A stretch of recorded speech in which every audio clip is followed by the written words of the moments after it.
Cosmo view நேயர்கள் அனைவருக்கும் வணக்கம். இன்னைக்கு நம்ம கூட மாயன் செந்தில் அவர்கள் இருக்காரு. ஆன்மீகம் சார்ந்த நிறைய சந்தேகங்களுக்கான விளக்கம் அவர்கிட்ட கேட்டு தெரிஞ்சுக்கலாம். வணக்கம் சார். வணக்கம். இன்னைக்கு நிகழ்ச்சியில எங்களுடைய நேயர்களுக்காக இந்த கண் திருஷ்டி அப்படின்றதுக்கான ஒரு தீர்வு எங்களுக்காக கொடுங்க சார். ஏன்னா என்ன பண்ணாலும் இந்த கண் திருஷ்டியில இருந்து மீள முடியல. நாங்க ஸ்டெப் பை ஸ்டெப் இப்போ ஒரு வியாபாரம் பண்றதாகட்டும், இல்ல வேற ஏதோ ஒரு தொழில் பண்றோம், இந்த கண் திருஷ்டின்ற பிரச்சனையால எங்களால முன்னுக்கே வர முடியல, இதுல இருந்து வெளியே வர முடியாம நிறைய பேர் ரொம்ப கஷ்டப்படுறாங்க. நீங்க நிறைய விஷயங்களுக்கு எளிமையான தீர்வுகள் கொடுத்துட்டு இருக்கீங்க.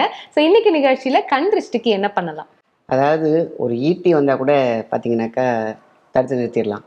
கண்ணுக்கு தெரியாத ஊசி ஒருத்தவங்களை குத்துச்சுன்னா அவ்வளவுதான். இதுக்கு தான் அந்த காலத்துல, இப்ப நேரத்துக்கு இல்லை, அந்த காலத்திலேயே ஒருத்தவங்களோட பலசாலி 2 பேரும் மோதிக்கிறதுக்க முடியாது. ஆனா திருஷ்டி மூலியமா, திருஷ்டி அப்படிங்கிறது பாத்தீங்கன்னா 3 வகையான யாரோ. அந்த நம்மளுடைய பவர் பாயிண்ட்டே எலக்ட்ரான், நியூட்ரான், புரோட்டான் தான். சயின்டிஃபிக்கலாக யோசிச்சு பார்த்தீங்கன்னா நம்மளுடைய இன்ஜினை காலி பண்ணி விட்டுரும். ஒரு ட்ரெயின் ரொம்ப ஸ்பீடாக போகக்கூடிய ட்ரெயின் தான், பட் இன்ஜினில் கொலர் ஆயிடுச்சுன்னா, நான் அப்படிப்பட்ட இன்ஜின் அப்படின்னு சொன்னாலும் இந்த இன்ஜினில் ஏதாவது ஒன்று ஃபீஸ் எடுத்துட்டா, இந்த திருஷ்டிங்கிறது அப்படி தான். நம்ம என்ன சொல்லுவாங்க, என்னெல்லாம் திருஷ்டி தாக்காது, நான் ரொம்ப பலசாலி அப்படின்னு சொல்லிட்டிங்கன்னா ஒன்றும் இல்லை. அந்த பலசாலிக்கு ஒரு சின்ன வயிற்று வலி உருவாக்கிடுச்சுன்னா, வயிற்று வலி பிடிச்சிட்டு உட்காந்துருப்பாங்களே, எவ்வளோ எந்த பலம்லாம் போயிடும் இல்லையா? அந்த மாதிரியே எங்கே ஒருத்தனுக்கு மைனஸ் பாயிண்ட் இருக்கோ அதை தூக்கி விடுறது தான் பார்த்தீங்கன்னா, அதில் தான் ஃபஸ்ட்டு பவர் பாயிண்ட். அந்த பவர் பாயிண்ட் அடி வாங்கிடும். திருஷ்டி அப்படிங்கிறது கண்ணுக்கு தெரியாமல் நம்மளுக்கு ஒரு 10,000 பேர் போர் வீரர்கள் இருந்தாலும் சமாளிச்சிடலாம்.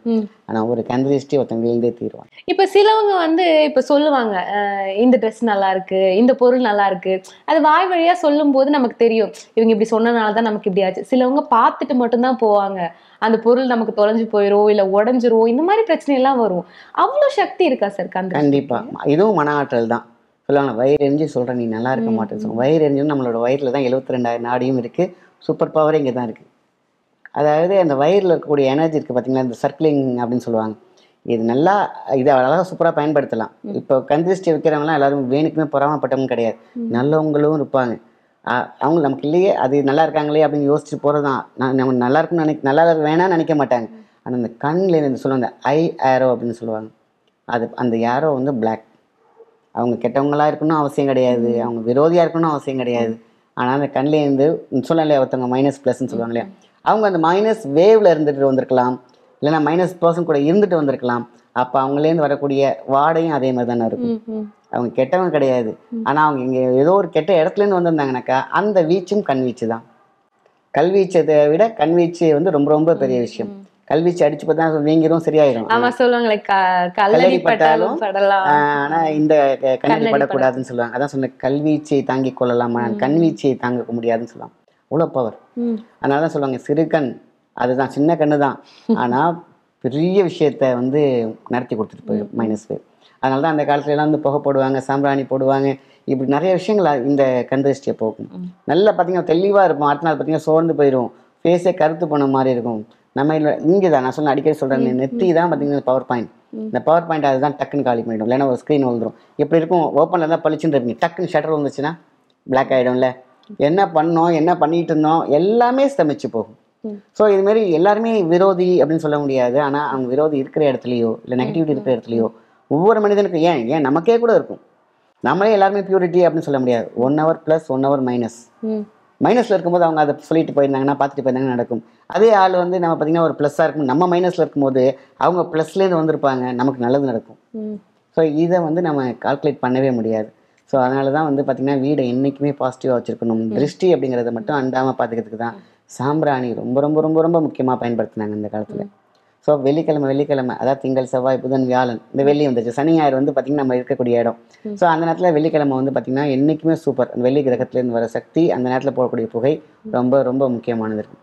அதனால தான் அந்த காலத்தில் ஒரு மூலிகையை நம்பினாங்க, கருடக்கிழங்கு, ஆகாச கருடக்கிழங்கு. அது பேரே கருடக்கிழங்கு. கருடன் என்ன பண்ணும், அதோட பார்வை ரொம்ப ஷார்ப்பாக இருக்கும். அதோடைய அமைப்பு, அதோட சக்தி, எப்பேற்பட்ட தீய சக்திகளும் உடைக்கக்கூடிய சக்தி கருடனுக்கு உண்டு. உட்காந்து ஒரு பார்வை பார்த்துச்சுனாலும் முடிஞ்சு போச்சு, கிளியர். தூரத்தில் பல 1000 கிலோமீட்டர்லேருந்து அது பார்வை ஷார்ப். அந்த மாதிரி கருடன் கிழங்கு பார்த்தீங்கன்னாக்கா அப்படின்னாக்கா ஆகாயத்தில் இருக்கக்கூடிய நீரை அதை போட்டு முளைக்க வைக்கணும் கூட அவசியம் இல்லை. சும்மா அந்த கிழங்கு வச்சிங்கனாலே அப்படியே கொடி மாதிரி வளரும். காற்றுல இருக்கக்கூடிய ஆக்சிஜன், காற்றுல இருக்கக்கூடிய நீர் சக்தியை எடுத்து வளரக்கூடிய அதீத சக்தியை வாய்ந்தது. ஸோ அதை வீட்டுக்கு முன்னாடி இல்லைன்னா பவுலில் இது மாதிரி வச்சிங்கனாக்கா அழகாக அப்படி வளர்ந்து வரும். அழகாக ஒரு கேட்டில் வச்சிங்கனாக்கா அது படர்ந்து வரும். இதை நீங்கள் தூக்கி வைக்கணும் அவசியம் இல்லை. இது நல்லா வளர்ந்துச்சுன்னா வீடு சுத்தமாக சூப்பராக இருக்குன்னு அர்த்தம். வீட்டில் ஏதாவது நெகட்டிவிட்டி இருக்குதுனாக்கா காஞ்சிரும், சுருங்கி அதுவே கருப்பாகி விழுந்துரும். நீங்கள் அதே கடையில் தான் வாங்கிட்டு வந்திருப்பீங்க, அதே இடத்துல தான் வச்சுருப்பீங்க, இன்னொரு இடத்துல சூப்பராக வளர்ந்துட்டு இருக்கும், நம்ம வீட்டு என்ட்ரன்ஸில் இருக்கிறது பார்த்தீங்கன்னா கருகி போயிடும்.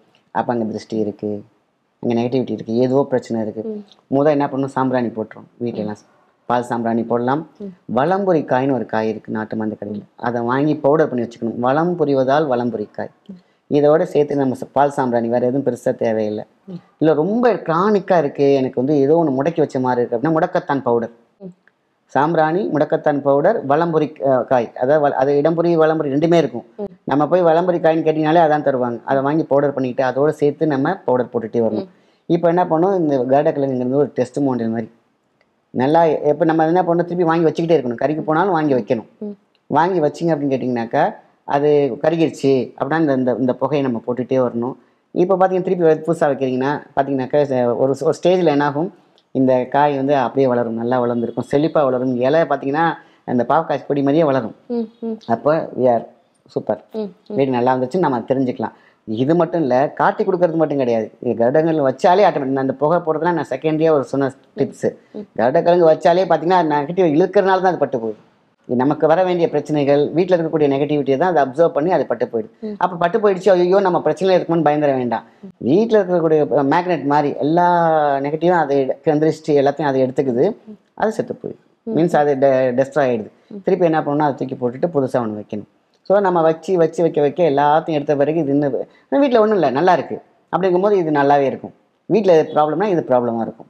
ஸோ மேக்ஸிமம் வீட்டில் இருக்கக்கூடிய நம்மளோட ஜீவன்கள், வீட்டில் இருக்கக்கூடிய வளர்க்கக்கூடிய ஜீவன் எதுவுமே பாதிக்காமல், நம்ம வீட்டில் இருக்கவங்களையும் பாதிக்காமல், இந்த வளம்புரி காய் எப்படி வளத்தை கொடுக்குதோ அதேமாதிரி ஆகாச கருடக்கிழங்குங்கிறது வந்து பார்த்திங்கனாக்கா அவ்வளோ நல்லது. வாஸ்து பிரச்சனைகள் வீட்டில் வந்து பார்த்திங்கன்னா சில சமயத்தில் வந்து வாஸ்து பிரச்சனை இருக்கும், லேண்ட்ஸ்கேப் எனர்ஜின்னு சொல்லுவாங்க.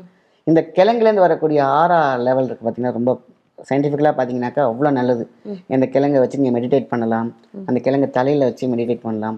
அவ்வளோ நெகட்டிவ் எடுத்துகிட்டு பாசிட்டிவ் உள்ள கொடுத்தோம், சக்ராஸ் பேலன்ஸ் பண்ணி கொடுக்க சக்தி கருடக்கிழங்கு உண்டு. ஸோ அதேமாரி வீட்டில் எங்கெங்கெல்லாம் வைக்கலாம். சில பேர் பார்த்தீங்கன்னாக்கா இந்த கிழங்கு வந்து காரில் யூஸ் பண்ணுவாங்க. ஆக்சுவலி இது கிழங்குன்னு சொல்கிறீங்க, இது கொடி வகையா இல்லை கிழங்கு? ஆக்சுவலி பார்த்தீங்கன்னா இது கொடி வகை தான். கீழே இருக்கும் வச்சிங்கன்னா கொடி மாதிரியே வளர்ந்து போகும், கொடி வகை தான் இது. ஆக்சுவலி இது கிழங்க வச்சிங்கன்னா நார்மலாகவே பார்த்தீங்கன்னாக்கா எந்த தண்ணியை ஊற்றிருக்க மாட்டீங்க, அதுலேயே பார்த்தீங்கன்னா முட்டை வளர்ந்து கொடி மாதிரி போக ஆரம்பிக்கும். அதனால தான் ஆகாசத்தில் தொங்க விட்டுருந்தாலும் சரி, அது வந்து லைஃப் நல்லா இருக்கும். ஸோ அப்போ வீட்டில் இருக்கக்கூடிய எல்லா பிரச்சனைகளையும் அதை அப்சர்வ் பண்ணிக்கும். நெட்வொர்க்கை வந்து பார்த்திங்கன்னா பாசிட்டிவ் பண்ணி கொடுக்கும். கார் நம்ம போகிறப்ப யூஸ் பண்ண கார் இருக்குது பார்த்தீங்களா, அதில் பார்த்திங்கன்னா ஒரு டேஷ்போர்டில் ஒரு கிழங்கு உள்ளே போட்டு வச்சிடலாம். அதுவும் அதுமாதிரி நெகட்டிவிட்டி நம்ம போகக்கூடிய இது வந்து அதுக்கப்புறம் எடுத்து நீங்கள் தனியாக வச்சுக்கோங்க. அட்லீஸ்ட் ஒரு வாரத்தில் ஒரு 2 நாள் உள்ளே இருக்கலாம், திருப்பி அவங்க ஏரில் வச்சிடலாம். உள்ளே ஏன்னா காற்று இருக்காது இல்லையா. ஸோ பார்த்தீங்கன்னாக்கா இனிமேல் கார் யூஸ் பண்ணலாம், வீட்டில் யூஸ் பண்ணலாம், கேஷ் பாக்ஸ்லேயே எடுத்து கொஞ்சம் வைக்கலாம். ஸோ இதெல்லாம் வந்து பார்த்திங்கன்னா கருடக்கிழங்கோட ரொம்ப ரொம்ப மிக முக்கியமான ஒன்று, அந்த காலத்திலேயே உள்ளது தான். ஸோ கருடக்கிழங்கு வச்சிங்கனாக்கா உங்களுக்கு நெகட்டிவிட்டியை எடுத்துகிட்டு பாசிட்டிவாக மாற்றிடும். ரொம்ப அதீதமாக இருந்துச்சுன்னா அதை எடுத்துகிட்டு இது ஃபுல்லாகவே பார்த்திங்கன்னா பட்டு போய் காஞ்சி உளுத்து கருப்பாகிடும். வித்தின் 10 days to 1 weekலாம் அதுக்குள்ளே. ஆமாம், நல்லா சிங்காக வளரும். வீடு நல்லா இருக்குது அப்படின்னாக்கா அது நல்லா தெளித்து சூப்பராக வளரும். அப்போ அவங்க ப்ராப்ளம் இல்லைன்னு அர்த்தம். சரி, இந்த மாதிரி கருக ஆரம்பிச்சிருச்சு அப்படின்னாலே நான் சொன்ன மாதிரி இந்த 3 பொருள் போட்டு புகை போட்டு வந்தாலே போதுமான விஷயம். நம்ம இதிலே தெரிஞ்சுக்கலாம். அதெல்லாம் கிளியராக இந்த கிழங்கு நல்லாவே வளர ஆரம்பிக்கும். இல்லை ஒன்றுமே வளரலைனாலும் அது கருகாமல் அது அப்படியே கூட இருக்கும். ஸோ அதுமாதிரி நம்ம கையில் வச்சு மெடிடேட் பண்ணலாம். ஸோ ஆகாச கருடக்கிழங்குங்கிறது வந்து அந்த காலத்து அரண்மனையில் ஒவ்வொரு மூலையிலையும் தொங்கும். போகிற சேரட்டில் முன்னாடி தொங்கும், இல்லைன்னா அதை வச்சுருப்பாங்க. அதேமாரி நல்ல டிசிஷன் எடுக்கும் போது உட்காந்துருக்க இந்த சேரில் உட்காந்துருப்பார்ல, ராஜா உட்காந்துருப்பார் இல்லையா, அங்கே பார்த்தீங்கன்னா அங்கே பக்கத்தில் ஒரு செடி அழகாக வளர்ந்துட்டு இருக்கும், அதில் அந்த கருடக்கிழங்கு இருக்கும். அதேமாதிரி குளிக்கிற இடத்துல சுற்றிலாமல் இருக்கும். கிளென்சிங் எங்கெல்லாம் நடக்கணுமோ அங்கெல்லாம் கருடக்கிழங்கு இருக்கும். ஸோ அந்த ஒரு குறிப்பிட்ட இடத்துல தெரியல, இப்போ மக்களுக்கு ஓரளவுக்கு தெரியுது. எல்லா நாட்டு மருந்துலையுமே கிடைக்குது. கிடைக்கலன்னா அமேசானில் கிடைக்குது உங்களுக்கு. அப்போனா பாருங்கள் எந்த அளவுக்கு அது மக்கள் மதத்தில் ரீச் ஆகிருக்கு. இது எப்படிலாம் பயன்படுத்துறது அப்படிங்கிறதுலாம் பார்த்தீங்கன்னா இந்த மாதிரி வச்சாலே போதும். இல்லை எனக்கு நல்லா கொடி மாதிரி வளரணும், இது ஒரு பக்கம் வச்சிடறேன்னாக்கா நீங்கள் சட்டியில் வச்சு அந்த கிழங்கு வச்சு வளரவும் வைக்கலாம். அது அழகாக கொடி வகை தான், அழகாக படரும், சூப்பராகவும் இருக்கும், பார்க்கறதுக்கு அழகாகவும் இருக்கும். வீட்டு வாசலில் நான் கட்டணும்னா வீட்டு வாசலில் அழகாக கட்டி விட்டிங்கன்னா அது மண்ணு இல்லாமல் வளரும். அதான் மேஜிக் கிழங்கு அப்படின்னு சொல்லலாம். எல்லா வகையான மேஜிக் பண்ணும். நம்ம கிட்ட இருக்கக்கூடிய எப்பேற்பட்ட தீய சக்திகளையும் உடைத்து அதை வந்து நம்மளோட பாசிட்டிவாக மாற்றக்கூடிய சக்தி இந்த ஆகாச கருடக்கிழங்கு உண்டு. ஓகே. இந்த கருடக்கிழங்கு கொடி வகை அப்படின்னு நீங்க சொல்லியிருந்தீங்க இல்லையா? இந்த கொடி வகை பத்தி பேசும்போதுதான் இப்ப நிறைய பேர் யூடியூப்ல வந்து மணி பிளான்ட் வச்சீங்கன்னா உங்களுக்கு வந்து பணம் பெருகும் அப்படின்ற மாதிரி சொல்றாங்க. அது உண்மைதானே சார்? ஆமாம்மா, கண்டிப்பா. நான் சொன்னேன்ல, ஒவ்வொரு செடிக்கும் ஒரு ஆறா உண்டு. மணி பிளான்ட் இது நம்ம வந்து வீட்டில் இருந்து பார்த்தீங்கன்னா, மணி பிளான்ட் அப்படிங்கிறது நமக்கு மணி மேனிஃபேக்சரிங் ரொம்ப முக்கியம். நம்ம அதை பார்த்தாலே நம்ம மனசுல பாருங்க, எவ்வளோ செடி பார்த்துருப்பீங்க. மணி பிளான்ட்டுக்கு போனால் டக்குன்னு உங்க கண்ணு போய் நிற்கும். அதை தொட்டு பார்க்கணும்னு தோணும். அட்ராக்ஷன் பவர் உள்ளது. நீங்கள் எதை நினச்சிட்டு போய் தொடுறீங்களோ அது நடக்கும். ஸோ பிளான்ட்டுக்கே அது ஒரு பெரிய உண்டு. இது எவ்வளோ பிளான்ட் இருக்குது. ஆனால் மணி பிளான்ட் மட்டும் பாருங்கள், ஆட்டோமேட்டிக்காக உங்கள் மனசு ஏதோ ஒரு சந்தோஷமாக இருக்கும். நீங்கள் யார் வேணாலும் இந்த வீடியோ பார்க்குறவங்க ஒரு மணி பிளான்ட்டு ஒரு கிளாஸில் இப்படி தொங்குனாக்கா நீங்கள் அதை போய் தொட்டு பார்க்காம டக்குன்னு மனசு ஆட்டோமேட்டிக்காக போய் தொட்டு பார்க்கணும். இல்லைன்னா உங்கள் கண்ணு 2 நிமிஷமாவது எல்லாத்தையும் விட்டுட்டு அதை பார்ப்பீங்க. மற்ற செடி இருக்கும், அழகாக இருக்கும். நீங்கள் வந்து பார்த்தீங்கன்னாக்கா அது கடந்து போவீங்க. ஆனால் மணி பிளான்ட்டை மட்டும் கடந்து போக மாட்டீங்க, நின்று பார்ப்பீங்க. அதுதான் சைக்காலஜி. ஓகே. இது இப்ப வைக்கிற முறை அப்படின்னா இது எப்படி வச்சா பணம் பெருகும்? ஒன்றும் இல்லை, நீங்கள் நார்மலாகவே பார்த்தீங்கன்னா சட்டிலையும் வைக்கலாம். நீங்கள் அதுமாதிரி தண்ணியில் போட்டு வைக்கலாம். ஸோ இந்த மாதிரி தண்ணியில் போட்டு வைக்கிறீங்க பார்த்தீங்களா, அதில் மட்டும் பார்த்தீங்கன்னா நம்ம உள்ளர போடக்கூடிய விஷயம் இருக்குது பார்த்தீங்களா, அதான் கொட்டைப்பாக்கு உள்ளே போடுங்க. கொட்டைப்பாக்கு முழுசாக இருக்க கொட்டைப்பாக்கு ஒன்று போட்டு வச்சிங்கனாக்கா இன்னும் நல்லா வளரும். அதேமாரி பார்த்தீங்கன்னா ஏற்கனவே அது சக்தி, அதிக சக்தி இருக்கும் கொட்டைப்பாக்கு. கொட்டைப்பாக்கில் நம்ம சாதாரண நினச்சிட்டு இருக்கோம். இன்னைக்கு வந்து ஏன் அதை தாம்பூலத்தில் வச்சாங்க அப்படின்னாக்கா அதுவும் அதே மாதிரி அட்ராக்ஷன் பவர் உண்டு. மணி கொட்டைப்பாக்கை கையில் வச்சுக்கிட்டு நீங்கள் வந்து மணி மேனிஃபேக்சரிங் பண்ணிங்கன்னா அவ்வளோ நல்லது. அதனால தான் இந்த செடியில் சும்மாவும் போட்டு வைக்கலாம். அதேமாதிரி தண்ணியில் வச்சுருக்காங்க பார்த்தீங்களா, தண்ணியில் அழகாக அந்த படர்ந்துருக்கும். அதை ஒரு கொட்டைப்பாக்கு போட்டு வச்சுருந்துட்டு அது கொஞ்சம் நல்லா ஊறிடுச்சா அதை தூக்கி போட்டு புதுசாக மாற்றிட்டே வாங்க. இந்த மணி பிளான்ட்டோட கொட்டைப்பாக்கும் சேர்த்து சேர்ந்தீங்கன்னாக்கா அதோட 2 எனர்ஜி சேரும்பொழுது வேற லெவலில் எனர்ஜி கிடைக்கும். ஓகே. இது வைக்க வேண்டிய திசை அந்த மாதிரி திசையெல்லாம் ஒன்றுமே கிடையாது. ஏன்னா இது வந்து ஒரு அழகான ஒரு 360 டிகிரியில் இருக்கக்கூடிய விசை. இந்த விசைனாலே ஈர்ப்பு விசை, ஈர்ப்பு விதி விசைன்னு இருக்கும். ஸோ மனசில் வீட்டில் மணி பிளான்ட் வைக்கிறதுனால என்ன ஆகும், ஒருத்தவங்க உட்காந்து வீட்டில் உட்காந்துட்டு எனக்கு இந்த மாதிரி பணம் தேவைப்பா நினைக்கும் போது மைண்டோட கனெக்ட் பண்ணக்கூடிய சக்தி இந்த மணி பிளான்ட்டுக்கு உண்டு. நீ சில பேர் இன்னும் முன்னோக்கி இதை பார்க்கறதுக்கு கொஞ்சம் வந்து லூஸ்தனமாக தான் இருக்கும்.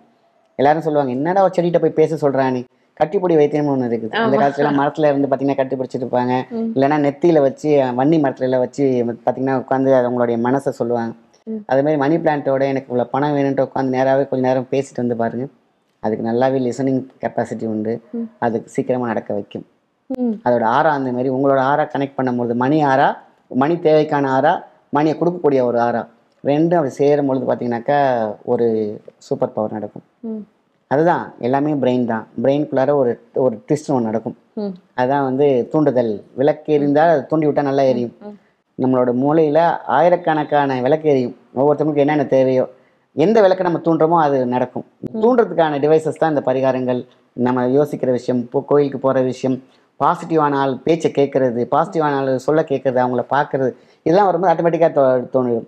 அதான் சொல்லலை, இப்படி இருக்கிறது அப்படி தூண்டி விட்டுரும். தூண்டி விட்டா அந்த மூளைக்கான பட் ஓப்பன் ஆயிடுச்சுன்னா சொல்லுவோம். அந்த போர்டுக்கான வேலை வந்து ஒரு எனர்ஜி தேவை. கிடுக்கிட்டு போகணும்னாக்கா உங்களுக்கு ஃபியூயல் தேவையில்லை. அதுதான் இந்த பரிகாரங்கள் தான். ஓகே. கருடக்கிழங்கு சொன்னீங்க, மணி பிளான்ட் சொன்னீங்க. வேற ஏதாவது ஒரு முக்கியமான செடி இது கண்டிப்பா வீட்டுல வச்சா ரொம்ப நல்லது அந்த மாதிரி ஏதாவது இருக்கு? அதுதான் நம்ம இந்த திருநீற்று பச்சளை நம்ம பேசணும் இல்லையா. இந்த திருநீற்று பச்சளை வீட்டில் இருந்துச்சுன்னா கண்டிப்பா எல்லாத்தையும் சார்ந்தது. தனித்தனியாக ஒரு பிளான்ட்டுக்கு ஒன்று வச்சுக்கலையா. அதனால தான் சொன்னல, இறைவனுடைய பரிபூர்ண ஆசீர்வாதம் அப்படின்னு கேட்டிங்கன்னா திருநீற்று பச்சளை. திருநீற்று பச்சளை இந்த லாங் சிக்காக இருக்காங்களே வீட்டில், அவங்க வீட்டிலலாம் கூட இருந்தாலே சீக்கிரமாக குணமாயிடுவாங்க. படுத்த படுக்கையாக இருக்கிறவங்க பக்கத்தில் பார்த்தீங்கன்னா திருநீற்று பச்சளையோடைய சார் கலந்த தண்ணியை வந்து பக்கத்துலேயே இருக்கட்டும். அது ஹீல் பண்ணுற மாதிரியே இருக்கட்டும். அந்த பவுடர் கொடுக்க முடியலன்னா அந்த அட்லீஸ்ட் அவங்க படுத்த படுக்கையாக இருக்காங்க, அந்த திருநீற்று பச்சளை தண்ணியை மட்டும் ஒரு ஸ்பூன் கொடுத்துட்டு வர சொல்லுங்கள். சீக்கிரமாக அவங்க பாடி டக்குன்னு கிளியர் ஆகி வந்துடுவாங்க. படுக்கையில் இருக்கக்கூடியவங்க தீராத வியாதி, தெரியாத பிரச்சனை அத்தனையும் தீர்க்கக்கூடியது தான் திருநீற்று பச்சளை. அதே மாதிரி இந்த திருநீற்று பச்சளை நம்ம விடக்கூடாது, எல்லார் வீட்லையும் இருக்கணும். கருடக்கிழங்கும் ஆகாச கருடக்கிழங்கு அதுவும் அதே மாதிரி தான். 360 டிகிரியில் நம்ம வீட்டையும் நம்ம உயிர் வாழ்கிற கூட்டையும் சுத்தமாக பாசிட்டிவாக வச்சுருக்கோன்னா அந்த கருடக்கிழங்குக்கு சக்தி உண்டு. நிச்சயமா. இன்னைக்கும் எங்க நேயர்களுக்காக நிறைய நல்ல விஷயங்கள் ஷேர் பண்ணிக்கிட்டீங்க. ரொம்ப நன்றி சார். நன்றி.